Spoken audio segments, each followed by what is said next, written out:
Her true story. From Wisconsin, I paid for their down payment, then they told me no visitors for a year, so I became the landlord instead. They locked me out. I owned the locks. Don't forget, she snapped, her voice sharp as ice crackling across still water. We are the homeowners here, not you. You need to go live somewhere else. My daughter-in-law's tone held no warmth, only cold authority.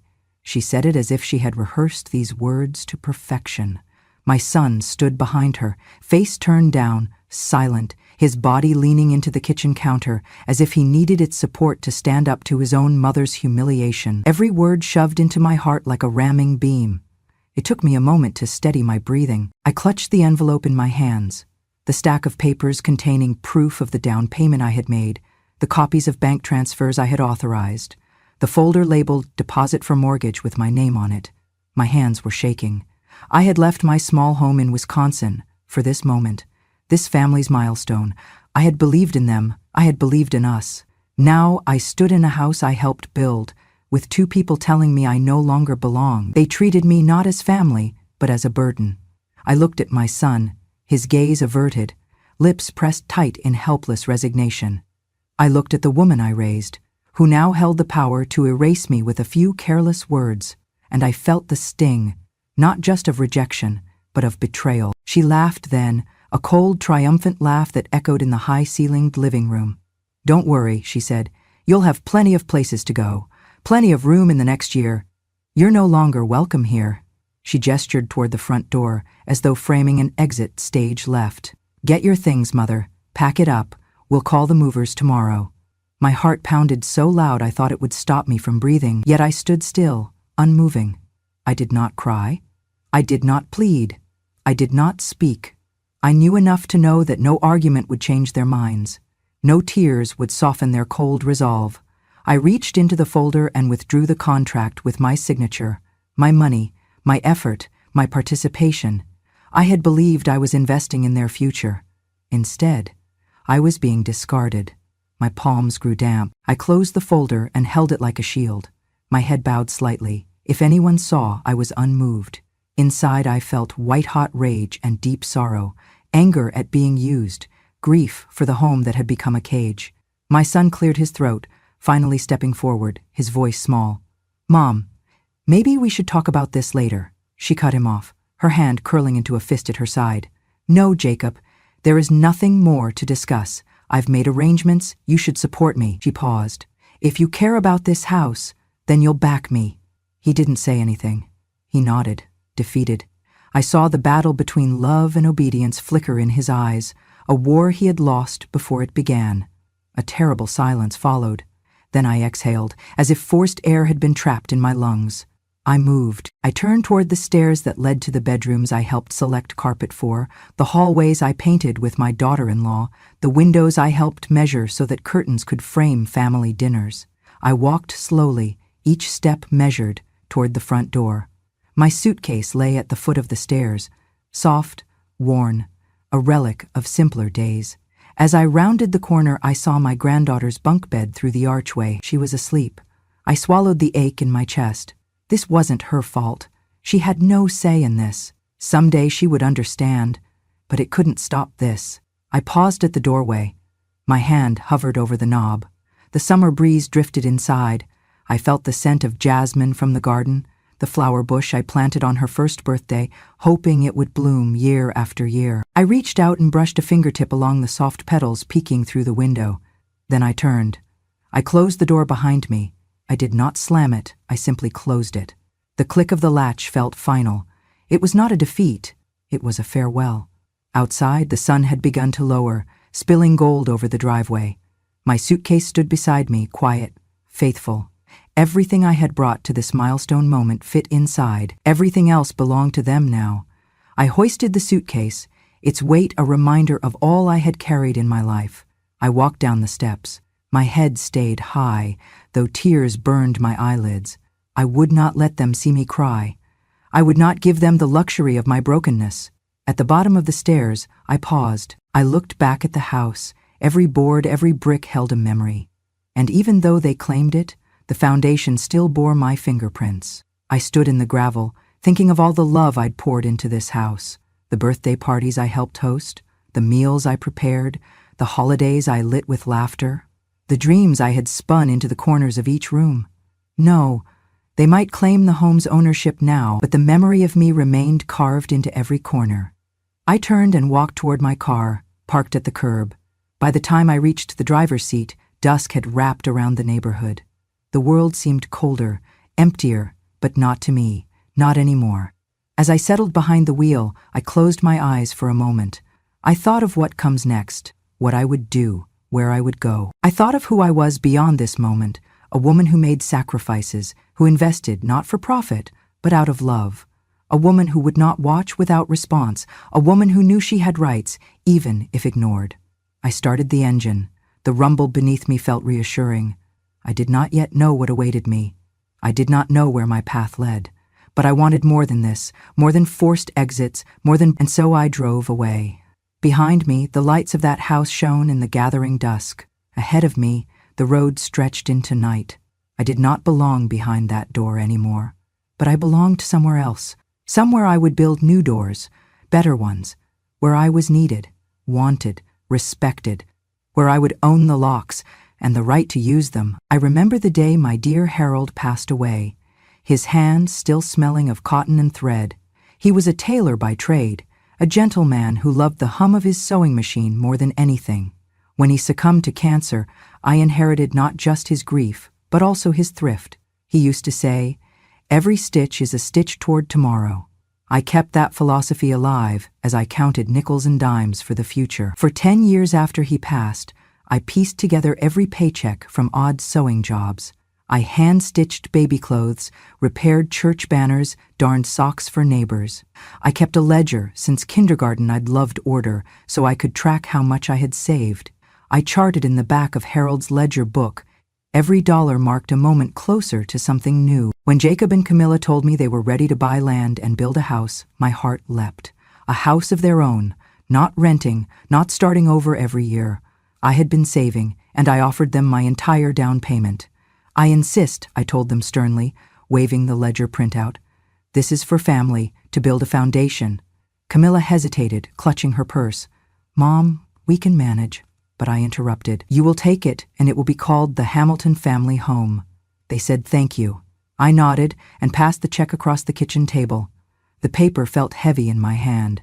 It was the first time in years I felt I was truly investing in tomorrow. We signed the loan documents together. I was listed on the deposit line. My name glowed on the page, contributor.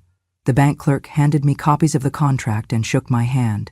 "You'll get to pick curtains," Camilla joked. I laughed like a child.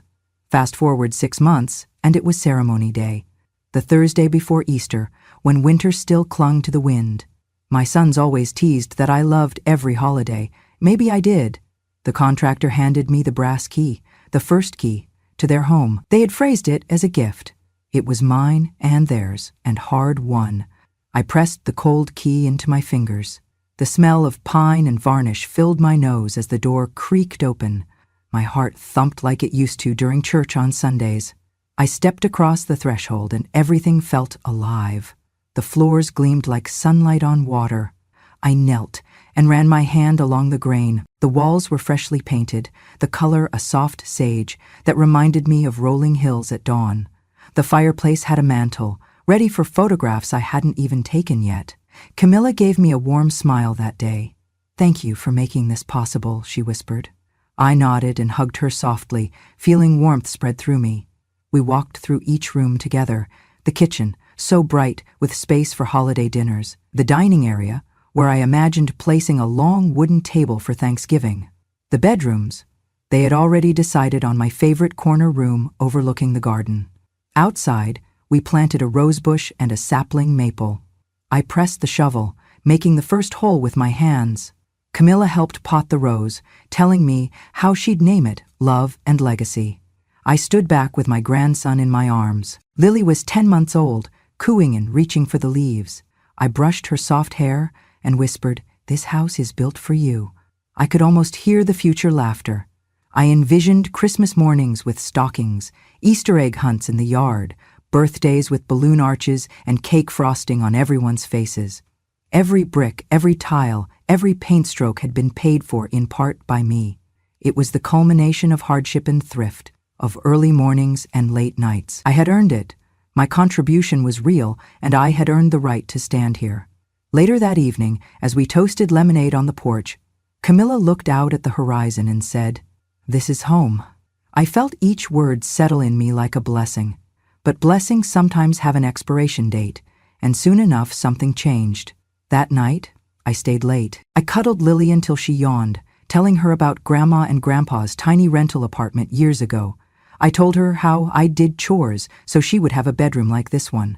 I kissed her head, turned off the lights, and quietly walked out the back door, closing it gently behind me. The house felt too quiet, too new, too untouched. My footsteps didn't echo. My laughter felt foreign. I wanted to stay. I could have stayed in the guest room. No one asked me not to, but I left. Something inside me told me change was near. The next morning I showed up for breakfast. The smell of bacon and eggs warmed me, but there was no invitation. Camilla didn't offer me a plate. Jacob barely looked up, chewing without saying a word. That afternoon I settled in the guest room with needlework and a cutting board, making a salad for dinner. I heard voices downstairs, not planning around me, just making plans. The plans of people who used the word space a lot. Our space, they called it. I felt my hands go cold. The house still made me ache with love. It held ghosts of my dreams, and the knowledge I had built it with my own legs. But I also felt a presence I hadn't felt before, a barrier between me and the house I made. I would not see it, not yet.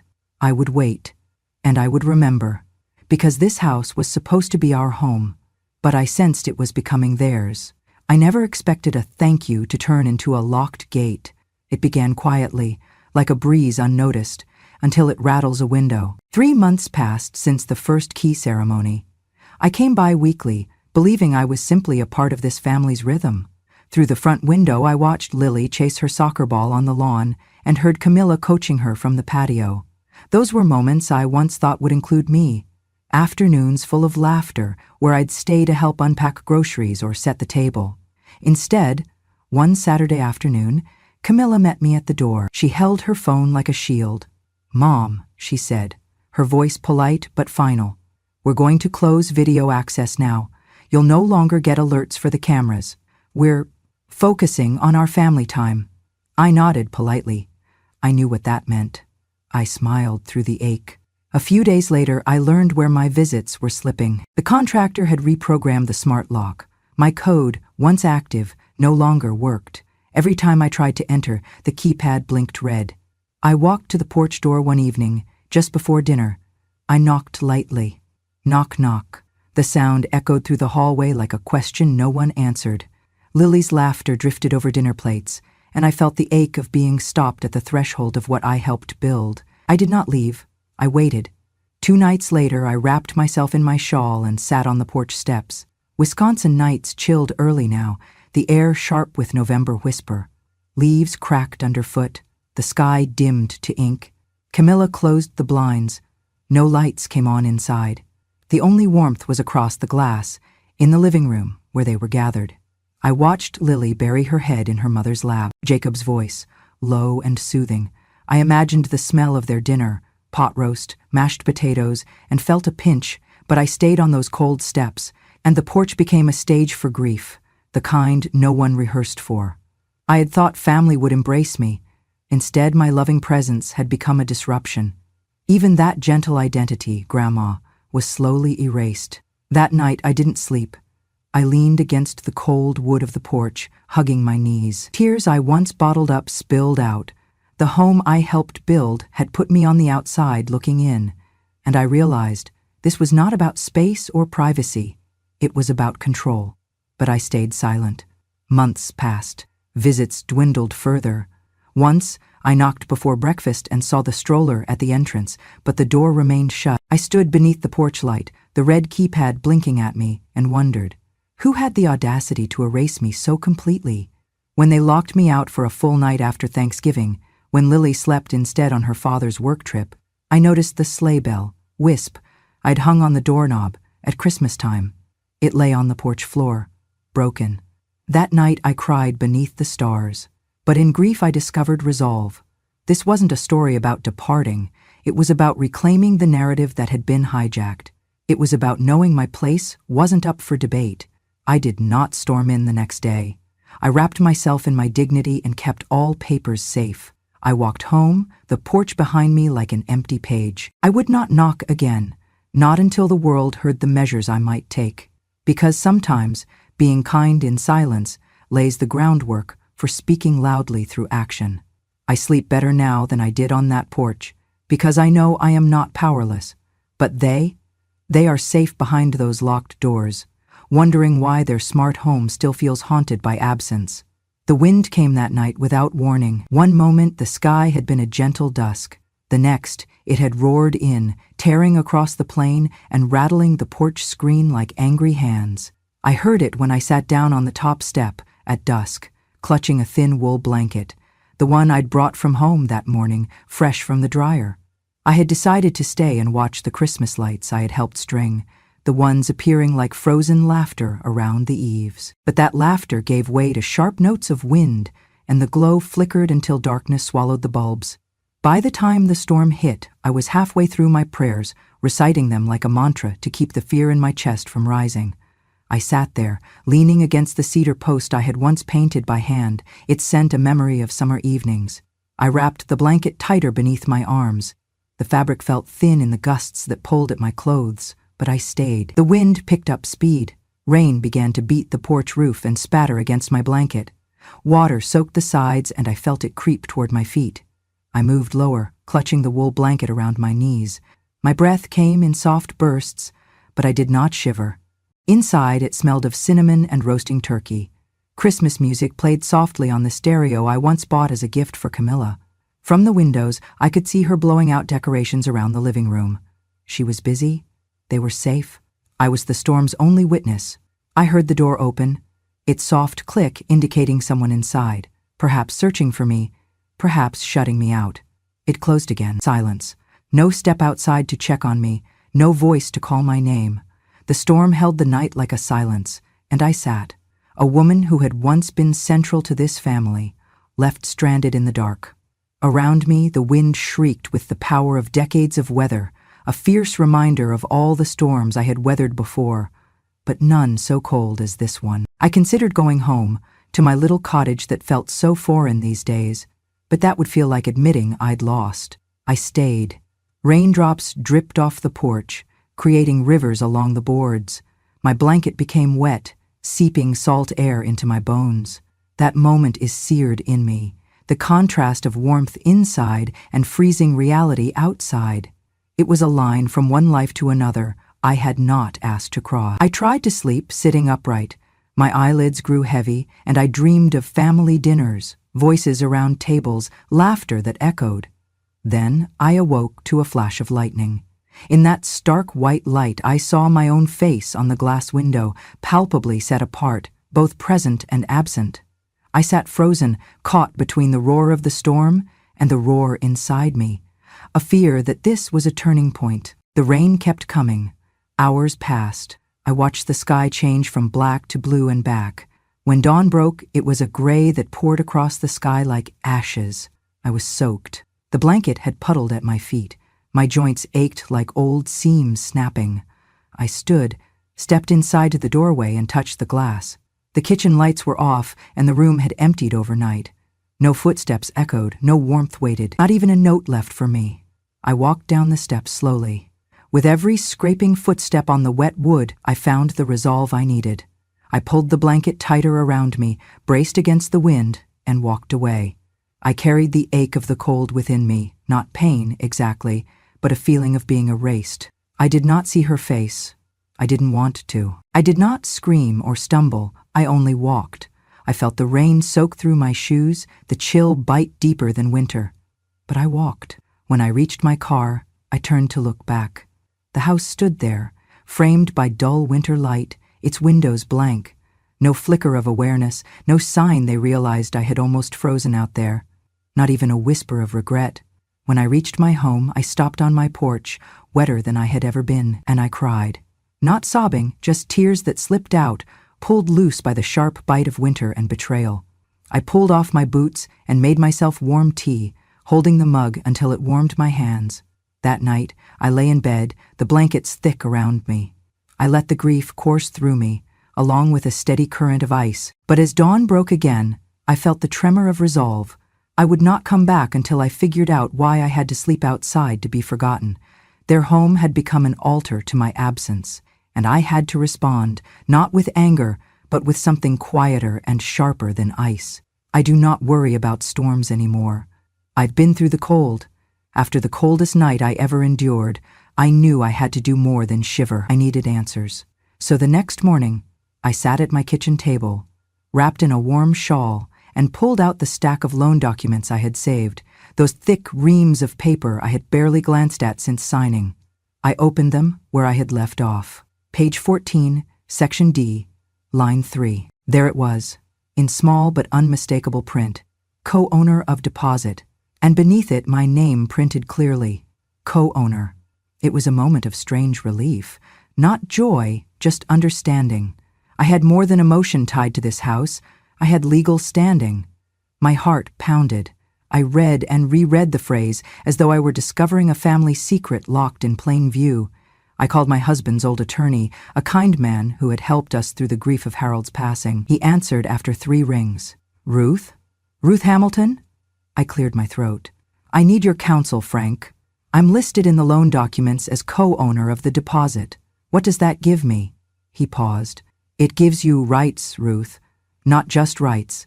Influence. That's a non-trivial designation.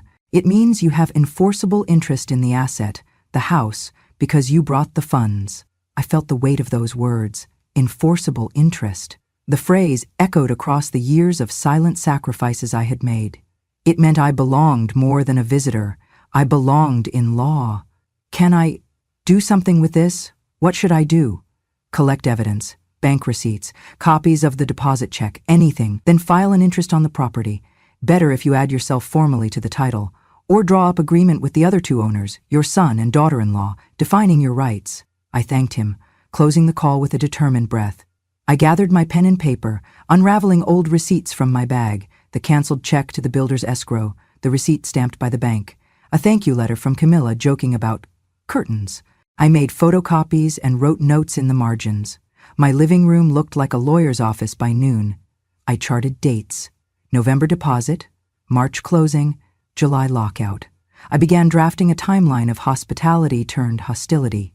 I printed the bank ledger showing the withdrawal from my personal account. I copied the email threads where Camilla thanked me. I even noted the surveillance footage that recorded me standing by the door that November night, in case I needed evidence of attempt to re-enter. By the time darkness fell again, my table was stacked with files, my brain buzzed with clarity. I wasn't powerless. I had rightful claim. I had momentum. Late that night, I contacted another attorney, someone recommended by Frank who specialized in elder rights and property disputes. His assistant called later to schedule a meeting. As I crawled into bed, I realized I slept more soundly than I had in weeks. I wasn't chasing emotion. I was chasing rights. Rights you earn with sweat, with sacrifice, with documentation.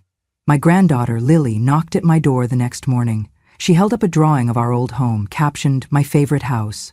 Tears pooled, but I smiled, storing the picture behind the ledger. We'd talk about it later. Before her departure, she hugged me and whispered, "Grandma, when you get our house back, we'll have a picnic, okay?" My heart cracked. I didn't tell her everything. Just kissed her forehead and said, "I promise." As she left, I turned back to the files.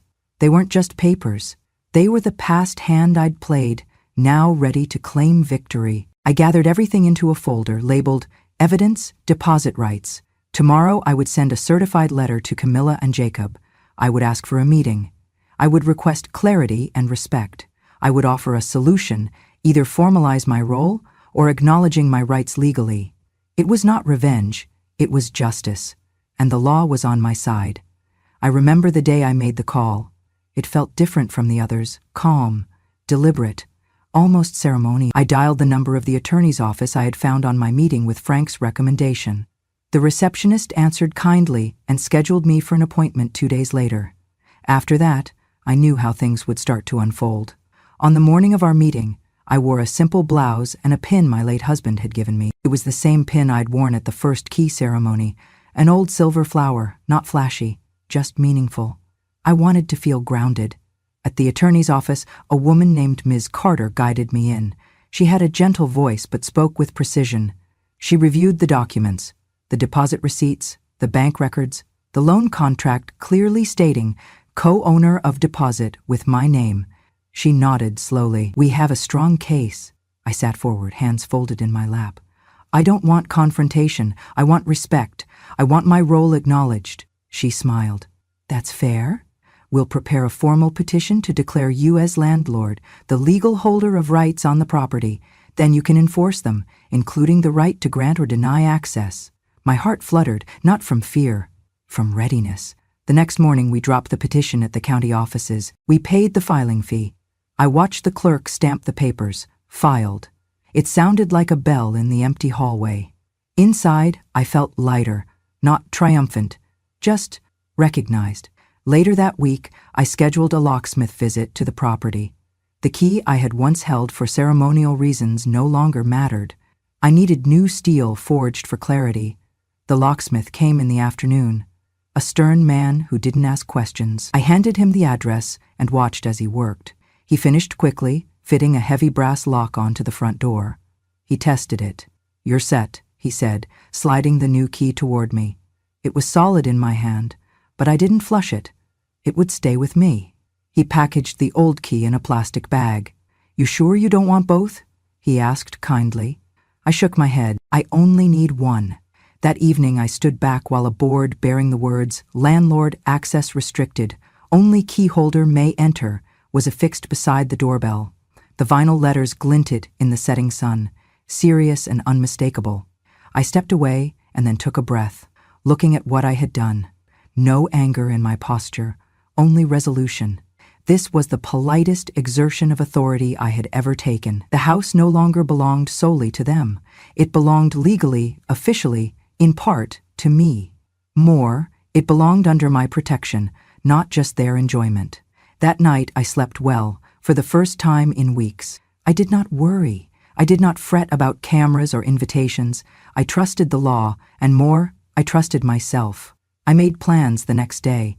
A letter to Camilla and Jacob, explaining that from now on any visit would need my permission. I drafted guidelines for visits. Time-limited, respectful, supported by mutual understanding. I required notice. I offered to share coffee in exchange for conversation. It wasn't rejection. It was reciprocity.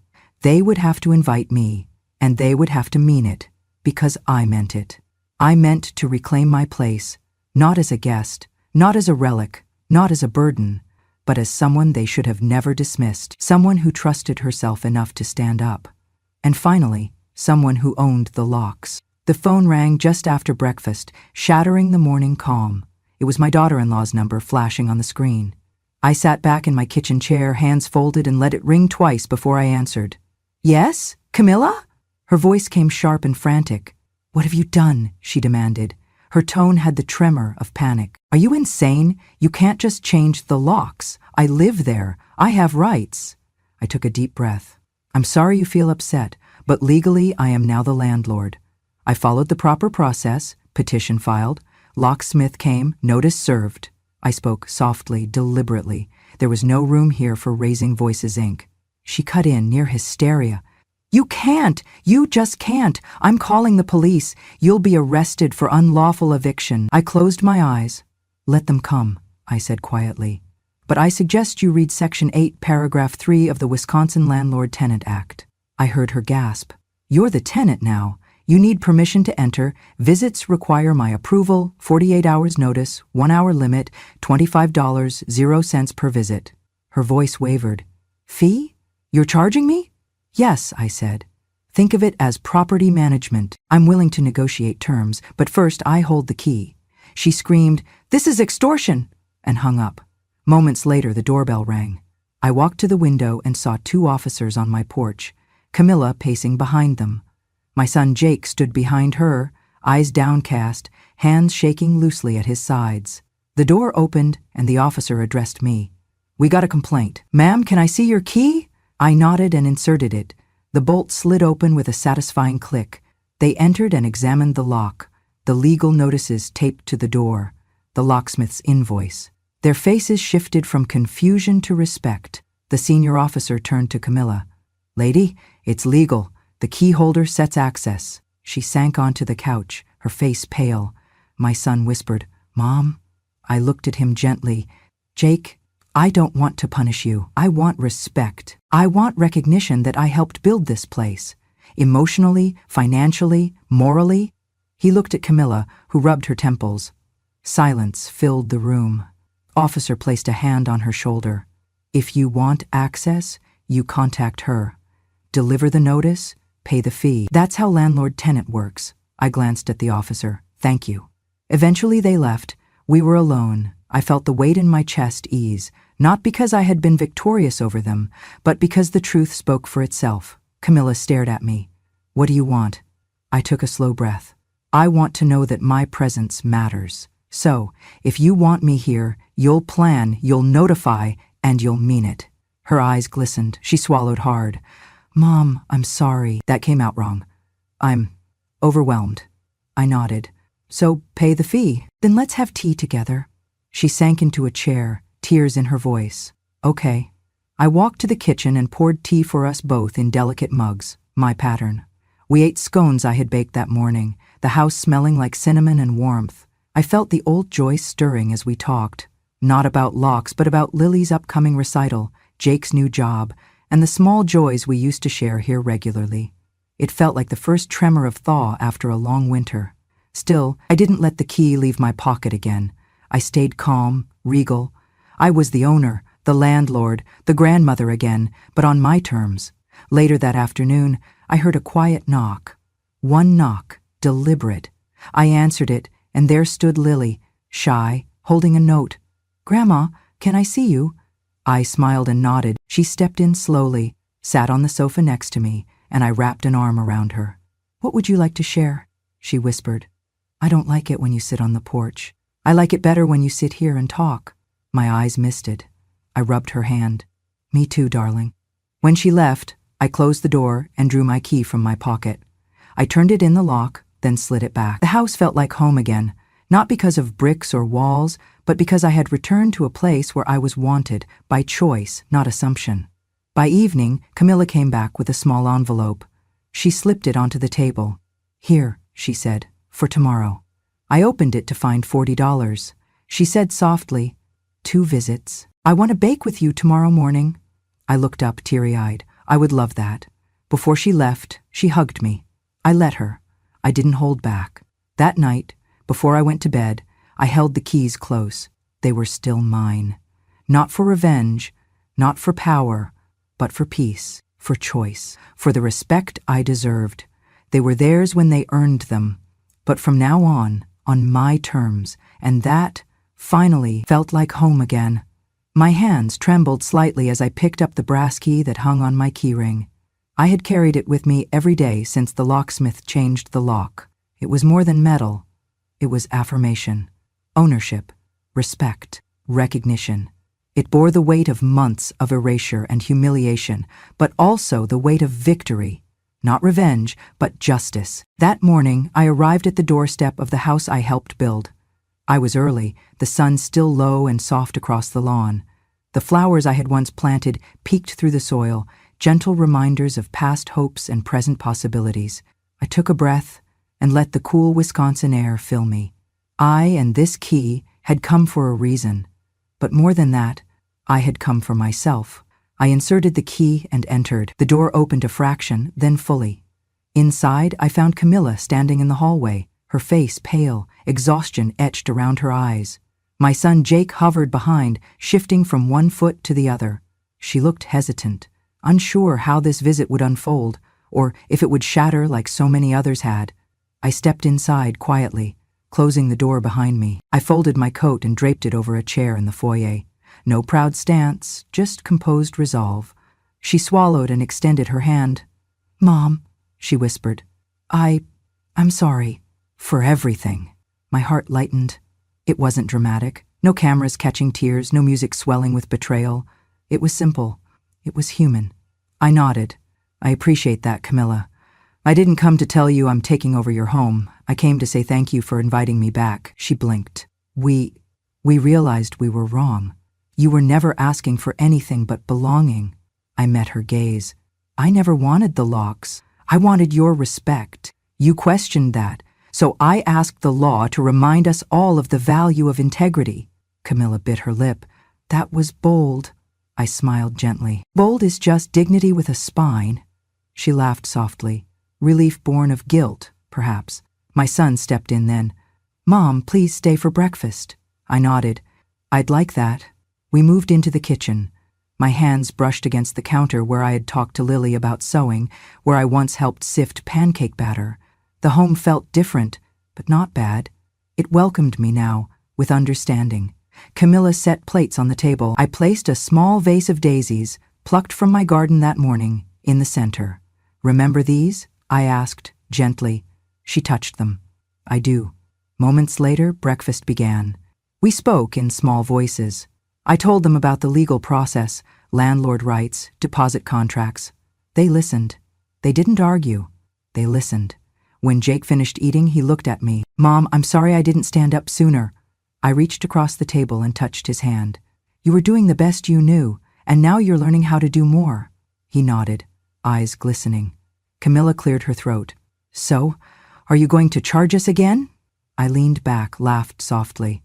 I'd love a few more visits, maybe bake some apple pie tonight, no charge. She let out a breath she'd been holding. Deal. At that moment, I realized something. This visit wasn't about winning back space. It was about mutual respect. Doors opened because I chose to walk through them, not because I was allowed. A few weeks later, I sat on the porch of my cozy cottage in the town nearby, a house small, sweet, and all mine. A spare room for guests, a lavender bush by the door, a picket fence I built with my own hands. It was morning, sunshine spilled across the hardwood floor. I stirred a cup of tea and tucked a note into my coat pocket. Welcome, Grandma. 10 a.m. Tuesday, knitting circle starts here. A group of local women, widows and retirees, had asked me to share sewing lessons. I loved to teach, and I loved the idea of building something new. I sold off my share of the old house. I retained legal interest, but formally released formal claim. I used the proceeds to buy a few small parcels, garden plots, a workshop, a spot for lectures. I hung a sign above my front window, Ruth's Sewing and Storytelling. Some mornings I sit at my desk, the jar of pens near a stack of hand-stitched garments and photograph albums. Every stitch I teach is threaded with history and hope. One afternoon, while I was teaching a group of 3 women to piece quilt blocks, my phone rang. It was Camilla's number. I excused myself, stepped onto the porch and answered softly. Good afternoon, Camilla. She was hesitant. Hi, Aunt Ruth. I wanted to say thanks. The house has never felt more like home since you returned. Lily has asked me to bake every weekend. My heart warmed at that. I paused before replying. I'm glad it's working for you. She hesitated. Would you consider coming next weekend? She wants to cook pancakes with you. I looked over my garden. The breeze moved the leaves, and something soft inside me stirred. I smiled. Of course, I said. She paused, then said, Love you. I laughed, voice catching. Love you too. I hung up. The quilt block I held slipped, warm in my hands. I walked back into the workshop as the women looked up. They'll be here next Sunday, I told them softly. They smiled. They believed in the home we fostered. That night I sat on my porch, a warm mug in hand, the sunset staining the sky. I thought of the past year, the cold porch nights, the locked doors, the fear, the law, the key. I thought of the journey from burden to boss, and beyond that, to belonging again. I did not need their money. I did not need their approval. I needed respect, and I earned it. I looked at my hands. They were the same hands that sewed little dresses, planted gardens, balanced household budgets. They were the hands that held legal documents and taught respect for ownership, my own and others. I thought of the little cottage around me and knew I had built more than a house. I had built a life I chose, marked by generosity, defined by dignity, shaped by self-respect. And in the quiet dusk, I whispered to the wind, Home is not given, it is claimed, with love and with grit. I raised my mug, and toasted to the future. Not to what I lost, but to what I gained. I am Ruth Hamilton, grandmother, landlord, teacher, storyteller, and I no longer have to knock on anyone's door to belong. If this story made you feel something, if it reminded you of someone you know or even someone you used to be, then I invite you to stay a little longer with me. These are not just stories. These are truths that lived in silence for too long. Stories from front porches and quiet kitchens, from nursing homes and backyards, from the soft-spoken women who remember everything, especially the things they were never supposed to say aloud. Here on Grandma True Stories, we speak what was once buried. We honor the strength behind the silence, the wisdom behind the wrinkles, and the justice that waits patiently for its time. So if you believe that age does not make you invisible, if you've ever been underestimated, if you've ever been told you've done enough, only to rise again, stronger, quieter, and wiser, then this channel is for you. Click subscribe to hear more real stories from women who didn't just survive, they remembered. And if you've got a story in your own bones, maybe one day we'll tell yours too. Because revenge has no expiration date, and when a grandma speaks, the world finally listens.